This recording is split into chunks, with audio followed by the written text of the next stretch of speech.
18 and live 24. And looking down, you can probably some cheers in the background there. They're warming up by playing football. And I'm not sure who's winning or who's losing, but anyway, a bit of team bonding maybe in that game of football that's taking place over there. So play will get underway in about 35 minutes from now. Let's look at the pitch, which looks pretty unscathed actually, as you can imagine. There's some areas of rough for the slower bowlers particularly to work on, but otherwise from a fast bowler's perspective the pitch looks pretty good. There's a little bit of grass on it still, but it's played well, hasn't it, and certainly has been encouraging runs to be scored. Graham Swan is here wearing what appears to be some sort of photographer's smock and change roles. Have you Yeah, I've got a tabard on. I've left my accreditation at the hotel. Oh yeah. I could tell them when I get exactly where I left it, but that didn't get me through. So I've got a green tabard. Yeah. I think it's rather fetching. It is fetching. I'm saying it's not really a place for the faint-hearted out here, and the wind is going to get up even more. Actually, this afternoon is going to be really very bracing. Morning, Victor. I've come prepared. I've got my coat on, which doesn't happen very often. Well, can I just say, and it is today, we're celebrating, as we're always marking an anniversary, a famous anniversary, 40 years ago today, that famous game at Buxton. Also, we are in June now, although you can probably hear the wind howling round here. Wouldn't necessarily believe it either. What on this day? In 1975, three-day championship match, of course. It's a famous game. We will remember it, or at least know of it, when Lancashire batting first scored 477 for 5. Clive Lloyd making 167 not out. It was a compulsory declaration in those days. You had to declare at 100 overs. At the close of play on the first day, Derby they lost a couple of wickets, so 25 for 2. They came back, of course, on the rest day, the next day, the Sunday. I think they played John Player League or something. On the Monday, of course, it snowed. They came back on the last day. Jeff Miller tells his story very well indeed, but from a Derby perspective, came back to pack their bags up and head off for their next match. But Dickie Bird was one of the umpires, said, no, you're going to play, it's fit. So from 25 for 2, there were 42 all out, losing 8 for 17, in other words. Not surprisingly, they were sent in again, following on 87 all out, and so they lost by an innings and 348 runs. One of the heaviest defeats there have been, not the heaviest, but one of the heaviest defeats there have been in first-class cricket. Famous old match out on Swanee, sort of folklore in a way, well before all time of course, but it's worth remembering. Here we are, still a bit muddled up at the start of June. There has been considerably worse uncovered pitch, of course. The ball, Jeff Miller describes it, went straight up the noses. Not much fun. Well, I've heard Jeff Miller do his afternoon speech a dozen times, and that's always the favourite story that comes out. Yeah, but it doesn't feel like snow's a million miles away today. But it's probably a bit too windy for it to hang around for what it'd be a slurry. Yeah. It's not pleasant though for fielding, mate. No, it's not. That's one thing that's definitely in England's favour today. Yeah. If you're going to bat all day, you want the bowlers to be a little bit out of their comfort zone. If it's like a nice mild day with no breeze, they're going to be in their element. But the fielders, the slip fielders, are going to have cold hands, so hopefully they'll catch as well as England did and put a few down. The guys in the covers and mid-off, if there's not a flurry of wickets falling, they'll quickly get a bit distracted and start thinking about lunch and tea rather than taking wickets and win the game. So that could work in this. Yeah, and this wind that I mentioned, I mean, it hasn't really got up yet, but they're forecasting sort of 45 miles an hour this afternoon, and it's coming more or less straight up the ground, actually, from the bottom as we look at it, up from the football stand there, towards us. So it's blasting like that. It's not much fun. It's quite difficult, Michael Vaughan, with your coat on, incidentally. Bowling from this end, isn't it? I mean, you really get buffeted around from a bowler's point of view. It's not very pleasant. No, but I think if you look at the ends, the rubber stand end will be the end with the wind. It seems to go from that end, and this is the end that Mark Drager want to operate from, because the footholes down at the far end to the left-hander is very obvious. There's a nice little plateau of roughness for them to aim for, and also to the right-hander. So when you bowl into a wind as a spin, you get a bit more dip, a little bit more shape. So it could work quite nicely for New Zealand in terms of the different ends from the spinner and the seamer. I mean, the pitch still looks good. I'm sure there'll be the odd ball there. Doesn't feel like it's going to hoop around today. I mean, it's very, very cold. Even 98 overs, there's nothing in the pitch apart from there's two rough areas to the spinner, an orthodox off spinner, that you'd suggest that if you're, say, batting first on day one and you saw a surface like that, you'd expect to bat 98 overs. The talk from Joe Root last night is that they're going to go for it. I can't believe that. No, I just don't understand that kind of thought. They might try and be positive intent with the spinner just to make sure he can't have fielders around the bat all day, and that's exactly how you should play it. But I think if you just kind of quietly whispered in the England team's ears, now do you fancy a draw to them, and they grab it. So they know they'll have to bat well, there'll be periods of pressure, but I don't see enough in the pitch to suggest that they can't bat 98 overs. No, it seems to be, and you hear that sort of gentle grumbling sound in the background. It's the heavy roller that's going on too, so that's going to go up and down the pitch and try and flatten it out that little bit more. So that's England's request, of course. The batting side chooses which roller to have. They've gone for the big one. It's a big old yellow thing that they're firing up, and we'll go up and down. So there we go. England will win, Victor, or is that just a bit of bravado from Joe Root overnight? I presume the Yorkshire commercial department got hold of it and said we're going to come out guns blazing, and if you can spare a fiver, come along. Yeah. But I suppose there is a scenario. It's just possible that England could be 250 for 1 at tea. Just possible. That's 110 in a session. That's not no more than that. And if you have 251 at tea, stand up there. But there's a few years back to get there. It's only 210 mil, 100 a session. Conversely, if we're talking about New Zealand, we might well be saying, oh yeah, they'll go for these. We wouldn't be doubting it somehow. It's not really the way they playing their cricket. I think the way England bowled yesterday morning, sort of ideas they had completely took the game out of the question. If they win this, it'd be the most remarkable win since last week. But yeah, I think it's been a bravado from Joe, trying to match New Zealand's brand of cricket. It's progressive. I don't think we're seeing him going out looking to win this game. He's out Nick. Yes. We'll be looking for time in the middle. And if he saves the game, he'll feel a lot better around the world. Let's face it, we just need to draw this game to win the series. Sorry, England just needs to Absolutely, 3 and 4 are under pressure, and I'm just between the guy balance. You mentioned at the far end, the rubber stand, and there's been another addition to the side here, just above us, like like a white sheet. He said it was difficult for the left arm of ball, seeing it out of that kind of zone, so that's been added. So the visual of what you see down the far end is a little bit better. It didn't seem to Cook and White facing the left arm. So I guess it's 2 players who are feeling good about the game, and one of number 3 is not quite studying the ball as much as he does when he's playing well. He's probably looking at the periphery of what the ball is coming out of rather than really focusing on the ball. So rather than the actual sheet, just make sure that when he gets in, if he gets in, really study that ball. So big day for Gary Barnes, big day for him, because going into Ashes, look, I don't think they'll manoeuvre them from that 3 and 4 position, but for their confidence levels, they need a good score. So Moeen Ali strolling over towards the nets. He's been chatting to some of the media this morning, including our own Alison Mitchell. Let's see what he had to say. Mo, big day ahead with the bat for England. Are you going to go for this total, and if so, what is the approach? I think so. I think we're just going to play as normal as we can and see where we are in an hour or so. The first session is very, very important for us. If we get through that without any wickets or maybe one down, then we've got a good chance. You must have good memories of batting at Headley. You've got that 100 that you scored here last year. Do you recall things like that to help when you go into an innings here? Definitely. I mean, you try and take as much as you can going into batting, and hopefully I won't be required today, but if I am, then probably be the same sort of mentality batting. But it's like you say, it's been good memories here, and hopefully I can play it.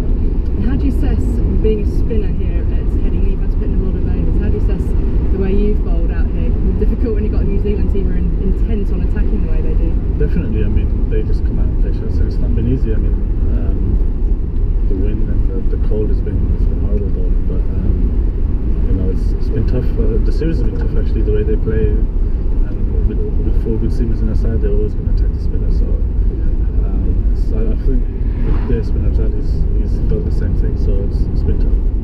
And finally then, I mean, you are 1-0 up in the series, but there's no sense of sitting back and looking for the draw to keep that 1-0. You're going to have to go for the win initially. Yeah, definitely. I mean, it's that sort of series. I think both teams have played very positive and tried to get on with it. So I think we'll definitely go for it first, and if the situation arises, then we'll play the draw. Thanks a lot, Mo, and good luck. Thank you. There you go, Moeen looking at a slightly different way, going for it from the start. Probably taken the element of surprise out of it. If I were going for the win, I wouldn't tell anyone. Well, interesting thoughts. I mean, at least if they've got positive thoughts in their mind, then that's got to be good, isn't it? It is a 5-er to come in, by the way. You might be seeing something dramatic by the sound. Well, yeah, I mean, the proof will be in the pudding, won't it? Yeah. In the first 2 hours, because chasing 414 a day, you can't lift too much for the last section. You've got to do it in a more consistent basis. But intent's important, mindset of looking to score, but you've got to look at the situation mentioned this series, you're 1-0 up. You've had a lifeline with so many overs taken out of the game yesterday. You know, this New Zealand attacks ball better than England. You know, I think the fact that New Zealand has scored at 4.86 throughout the test wasn't generally to do with just mindset, it was to do with a lot of terrible bowling from the England. And I don't think New Zealand have bowled as badly as that. So well, I'll see in 2 hours' time with the 220 for 1 at lunch. I'll have a very big review to say a little bit humble pie, but I can't see that. Let's see at least what the weather's going to be like. Simon King, good morning to you. You put a very positive forecast out this morning. I saw on your Twitter feed. It's a bit brisk out here. It is, yeah. And do you know what? Actually, Aggers, I've just been looking at the radar picture, and there is actually some drizzle just upwind of Headingley. So while the forecast overall is pretty optimistic for this afternoon with plenty of dry weather around, some bright spells developing, there could be this drizzle just working its way in for the next hour or so. So there is the potential, I have to say now, that we could see a bit of delay. There could be some damp conditions around about 11 o'clock for about an hour or so before that drizzle then clears a bit away towards the north-east. So just one thing to be aware of. Most of the afternoon, as I said, it should be dry. There'll be some bright spells developing, but you mentioned the wind, and that's really going to be the biggest feature of the weather during this afternoon. Still very gusty conditions. We could gust up to about 40 to 45 miles an hour throughout this afternoon, so that's just one thing to be aware of. Temperature wise, well, it should be warmer than yesterday, probably looking about 15-16 degrees, but I guess the wind isn't going to really help make it feel all that warm, but certainly much better than it was 40 years ago. I know you've been talking about this morning, the snow in Buxton. That's at least one good thing. Excellent. Thank you, Simon, for us to do. We'll keep an eye on that. We'll keep an eye on the wind as well coming in this afternoon. Oh, and yes, we've got the low grey cloud around, but no sign anyway of that drizzle, but we'll obviously keep an eye out for that, because of course half an hour could also be added on to those 98 overs today. So anyway, there's lots and lots of cricket to come. It's £5 to come in for everybody, apart from under 16s who can get in for nothing. So a pretty good offer, I'd have thought. But bring your gloves, bring something warm, and well, you know, it's like enjoy a really good last day of this test match. Let's hope so. Now, we're going to wander inside, brisk out here.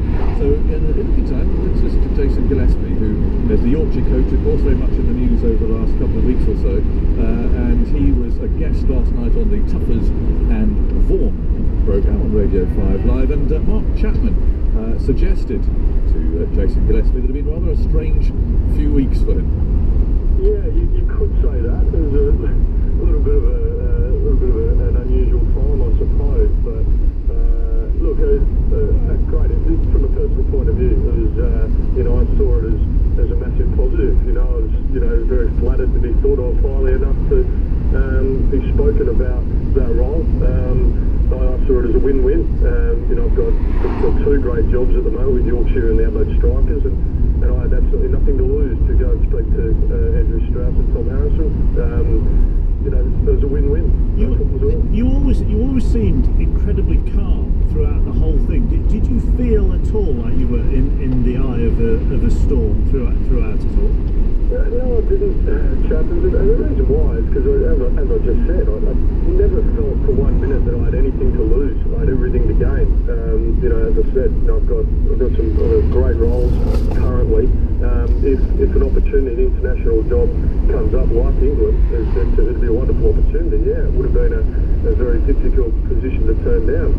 But I was just happy to just go and hear what I had to say. I want to hear my thoughts on you know, English cricket, and I was more than happy to do that. I mean, look, at the end of the day, you know, wasn't in a position where they wanted to offer it to me.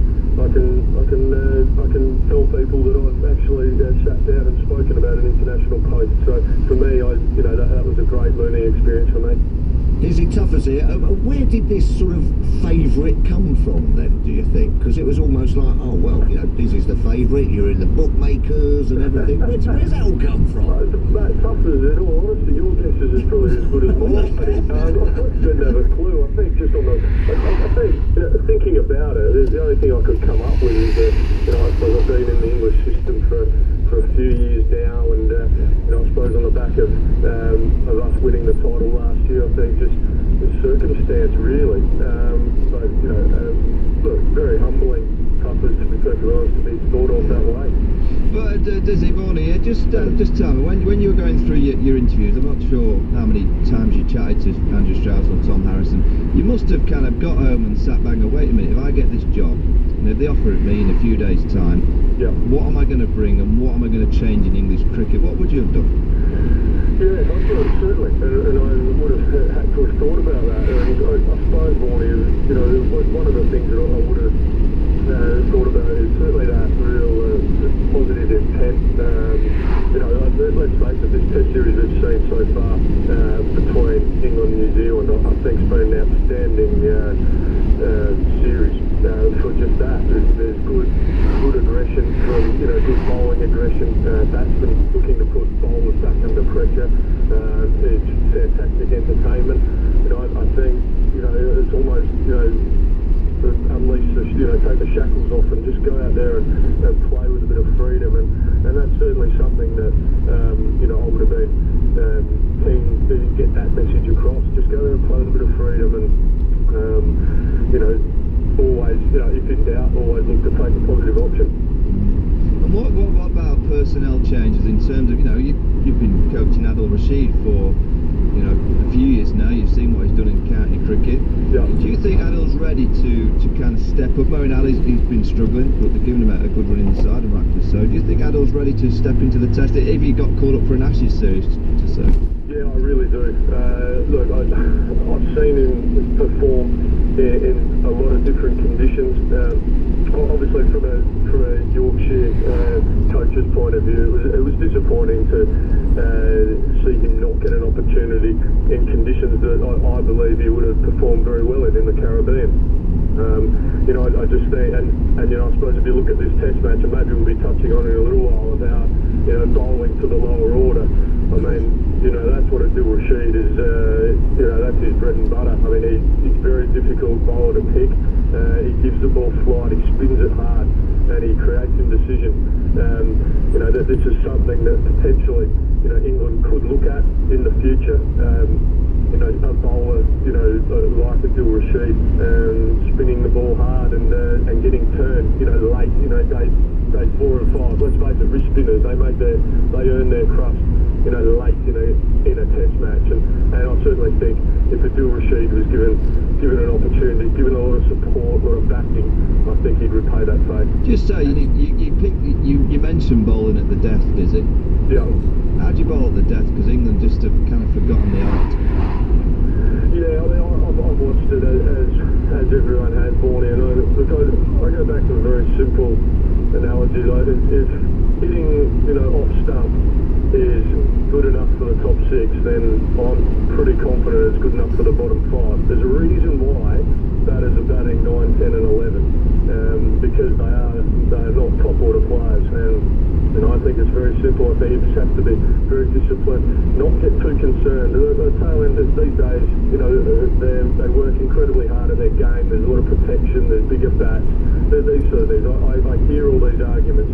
However, you know, nothing beats, you know, hitting the pitch hard on a good line and length, and being as disciplined as you can, because that will be rewarded. Yes, you might get hit for a couple of boundaries, but stick to your guns. What would you say, Diz, as a coach now, if England had bowled like they did this morning, been smashed to all parts, what would you do as a coach when they got in the dressing room?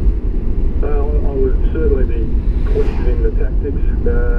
You know, I don't mind, you know, bowlers coming in, bowling around the wicket, bowling short balls. If they're bowling 90 mile an hour, I can cop that, but not at 82, 83 mile an hour. I just don't see. You're taking out modes of dismissal, the thing. It's very obvious what you're going to try and do. If a batter chooses, if a tail ender chooses not to play any of those shots, so it genuinely is just wasted deliveries, and you know, I'd much rather see a bit more backing your own skills, really, pitching the ball up, looking to hit that off stump, and you know, let the pitch do the work. I mean, day 4 of a cricket match at Headingley, the ball is going to, you know, if you run in and hit that pitch on a good length, you know, you will get rewards. If you put the effort in, you will get the rewards out of it. I think you just need to keep it as simple as that. Would you be having those discussions in the interval at lunch or at tea after a session, or or would you wait until the end of a day, or maybe even till the end of a test match to highlight where things were going wrong? Yeah, I mean, in an ideal world, chapters, you'd want lads to sort it out for themselves out on the ground and be honest, completely honest with themselves and their game, and be able to work out, you know what, this really just is not working. And I think, let's face it, I think both innings that we've seen, it just hasn't quite worked. And you players need to take some responsibility for that. But if you are off the field and you do see something that is blatantly obvious, you try and help where you can and encourage lads to maybe go back to stick to the plan and keep things as simple as possible, because it looks like that as soon as one bit of intent is shown by a lower order player, all of a sudden the field scatters, and I'm not sure that that's not backing your own ability, in my opinion. And just to go back to keeping things as simple as possible, when you had your conversation with Andrew Strauss, were all the questions from him to you about you, or did you manage get the chance to put questions to him? I'm interested whether you spoke about the structure of international English cricket and how much Strauss would be involved going forward, or would it have been a job that would have been left to you and the captain, and Strauss would have faded into the background? Yeah, I'd certainly think first and foremost, it was more of a conversation as opposed to a Q&A, so to speak. There was, open dialogue. One thing I will say is that, I think English cricket's in very good hands. I think Andrew and Tom Harrison, they really impressed me, I have to be honest. And they've got some good vision for English cricket, which they've highlighted in the public arena. They're looking to, they don't just want to have a 6-month plan. I think they're thinking a bit more longer term, which I think is fantastic. As for, we spoke about any number of things, and it was just, as I said, it was just an open chat about about what they want to see. I know that obviously Test cricket is still developing and still looking to improve, but there certainly is interest in trying to find ways to improve the shorter forms of the game, and I think that reading of the media reports, I think that's certainly one thing that Trevor Bayliss has been fantastic at over many years and years, not just domestic coaching but international coaching. His record with limited overs cricket is second to none, and I can totally understand why Andrew has gone that way. Did you just tell us a bit more about Trevor Bayliss and what he'll bring and the kind of person that he is? Trevor I've heard all sorts of terms used about Trevor, old school, relaxed, won't put up with won't suffer fools gladly. I think that all those terms are very applicable. But I think he's got great knowledge of the game. I mean, you just have to look at it and speak to anyone that has worked with him, played cricket under him. There's just a real sense of belonging, and so I think to me how I would read into that is that he's a very inclusive coach. He doesn't want to dominate conversations, but he will, when he does speak, you listen. And I know I've spent a lot of time with Paul Farbrace, and he's always spoken very fondly of his time in Sri Lanka with Trev. He did tell me, Barbie did tell me one story. It was very early on when he met Trevor, and they were sitting at a hotel in Colombo, and Paul's gone down to have a sit down, have a coffee, and Trev's in the middle of reading the paper, and Barbie's trying to stimulate a conversation, and Trev just looks up from his paper and goes, mate, I don't do small talk, and then turns back to his newspaper, and Barbie just absolutely laughed his head off. He thought, you know what, I'm really going to get along well with this bloke, and for the next couple of years when they work together, it's exactly what happened. He calls a spade, but he backs his players, he backs his fellow support staff members, he'll be fantastic. I think he'll be just what the England cricket team need. Dizzy, I've just got to ask it quickly. Was the KP question brought up at all?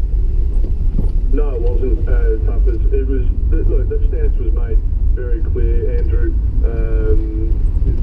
Tom made it very clear that this is what's going to happen. There's obviously, they'd spoken about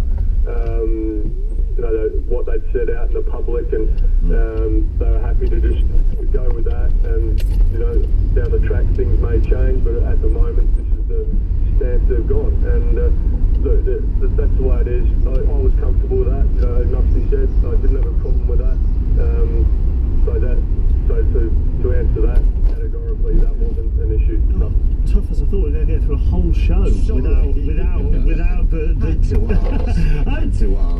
Would you like to be called an old school coach, Jason? It just seems as though it's being used as very much a compliment with Trevor Bayliss, and therefore is it a good thing to be an old school coach? Well, I think. What does it mean? I think what people. I think it's a term